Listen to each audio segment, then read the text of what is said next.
Today's topic is significance of a chemical equation या फिर information conveyed bye अ chemical equation.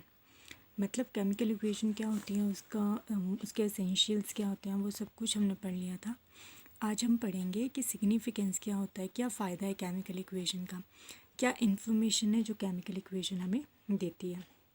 तो first point जो आता है, अ chemical equation gives information about the names of the reactants and product. कोई भी अगर हम केमिकल रिएक्शन लिखते हैं, केमिकल इक्वेशन लिखते हैं, तो सबसे पहली इन्फॉर्मेशन जो हमें देती है वो हमें बताती है रिएक्टेंट्स और प्रोडक्ट्स के नाम के बारे में हमें बताती है कोई भी केमिकल इक्वेशन जो है। मतलब chemical equation gives information about the names of the reactants and products.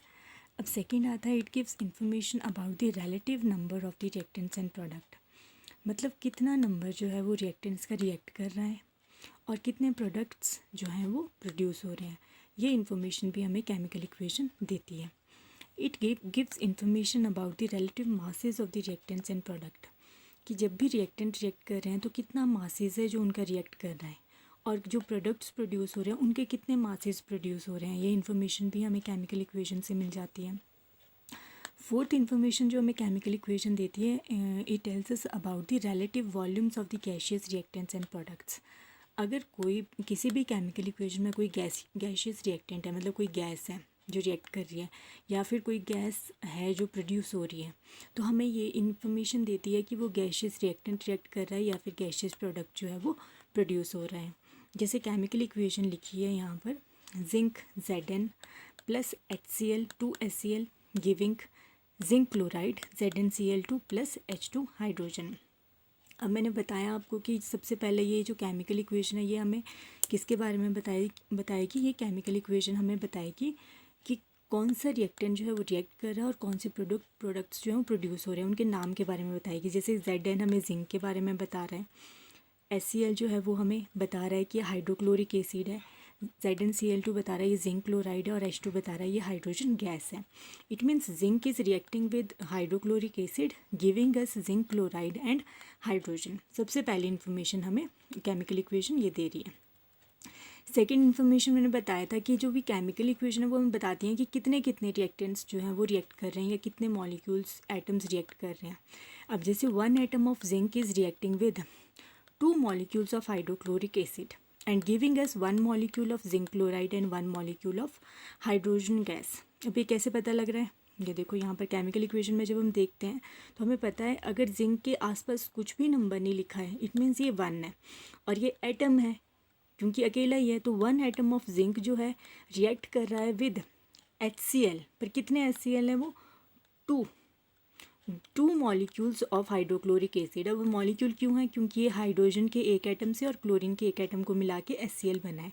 जैसे 2HCl का मतलब है HCl प्लस HCl, ये भी मॉलिक्यूल है ये भी मॉलिक्यूल है, तो 2 मॉलिक्यूल्स हैं। तो 1 atom of zinc is reacting with 2 molecules of hydrochloric acid and giving, arrow का मतलब था प्रोड्यूसिंग, टू प्रोड्यूस।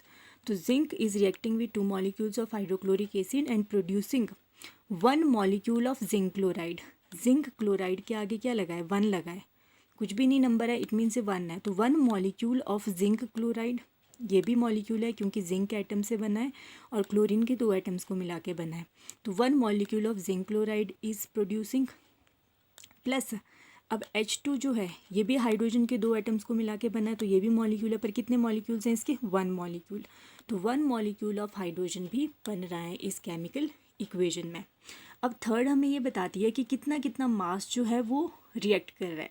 जैसे 65 parts by mass of zinc is reacting with 73 parts by mass of hydrochloric acid giving 136 parts by mass of zinc chloride and 2 parts by mass of hydrogen.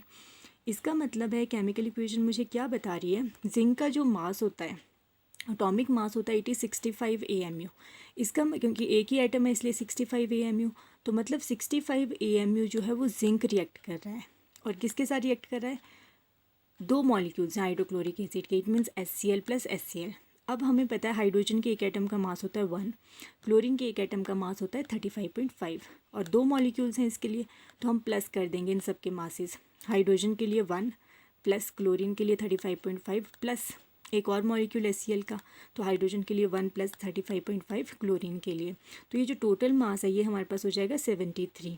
तो 65 AMU zinc जो है ये react कर रहा है with 73 AMU hydrochloric acid के साथ, और हमारे पास बन रहा है जो चीज़ प्रोड्यूस हो रही है वो है जिंक क्लोराइड। और जिंक क्लोराइड का कितना मास प्रोड्यूस हो रहा है 65 AMU जिंक के लिए, क्लोरीन के 2 एटम्स लगे हैं इसलिए +35.5 + 35.5, इन तीनों को जब ऐड करेंगे तो आ जाएगा 136। It means 136 AMU zinc chloride is producing, plus hydrogen 2 atoms लगे हैं, तो एक हाइड्रोजन के एटम का मास होता है 1, दूसरे का भी होगा 1, 1 + 1 होगी 2, तो 2 AMU जो होता है वो हाइड्रोजन प्रोड्यूस हो रहा है। तो 65 AMU zinc is reacting with 73 AMU hydrochloric acid and producing 136 AMU of zinc chloride and 2 AMU of hydrogen. अब और क्या बताता है हमें जो केमिकल इक्वेशन है, फोर्थ हमें बताता है ये कि गैशियस रिएक्टेंट अगर रिएक्ट कर रहे हैं या फिर गैशियस प्रोडक्ट अगर प्रोड्यूस हो रहे हैं तो कितना वॉल्यूम ऑक्यूपाई कर रहे हैं। तो ये हमें बता रही है केमिकल इक्वेशन कि 1 मोल ऑफ जिंक जो है is reacting with 2 moles of hydrochloric acid to produce 1 mole of zinc chloride and 1 mole of hydrogen gas which is occupying 22.4 litres volume at normal temperature and pressure. इसका मतलब है कि इस chemical equation को अगर मैं देखूं तो मैंने आपको बोला था 1 एटम, इधर 2 मॉलिक्यूल्स हैं, इधर 1 मॉलिक्यूल है और इधर भी 1 ही मॉलिक्यूल है। अगर हमने एटम्स और मॉलिक्यूल्स वर्ड नहीं यूज़ करना है तो हम मोल यूज़ कर सकते हैं। मोल भी हमें नंबर के बारे में बताता है, जैसे हम डजन यूज़ करते हैं, 12, 13, 14 ऐसे काउंटिंग यूज़ करते हैं नंबर जब भी हमने बताना होता है। तो एटम्स, आयंस या मॉलिक्यूल्स का नंबर जब हम बताते हैं तो हम मोल वर्ड यूज़ करते हैं। तो यहाँ पर 1 है क्योंकि कुछ भी नंबर नहीं लिखा, इट मीन्स 1 है। तो 1 mole of zinc is reacting with 2 moles of hydrochloric acid क्योंकि HCl के आगे 2 लगा है, and producing 1 mole of zinc chloride plus 1 mole of hydrogen gas.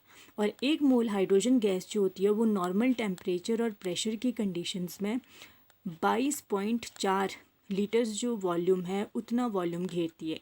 तो ये जो हाइड्रोजन गैस है ये 22.4 लीटर्स वॉल्यूम जो है वो ऑक्यूपाई करेगी eight normal temperature and pressure.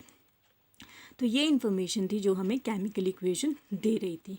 अब नेक्स्ट आता है हमारे पास limitations of a chemical equation, कि केमिकल इक्वेशन तो पढ़ लिया हमने, उसके हमने सिग्निफिकेंस भी पढ़ लिया। अब उस केमिकल इक्वेशन में कमियां क्या क्या थी ये हम पढ़ेंगे। तो chemical limitations of a chemical equation या फिर drawbacks of a chemical equation.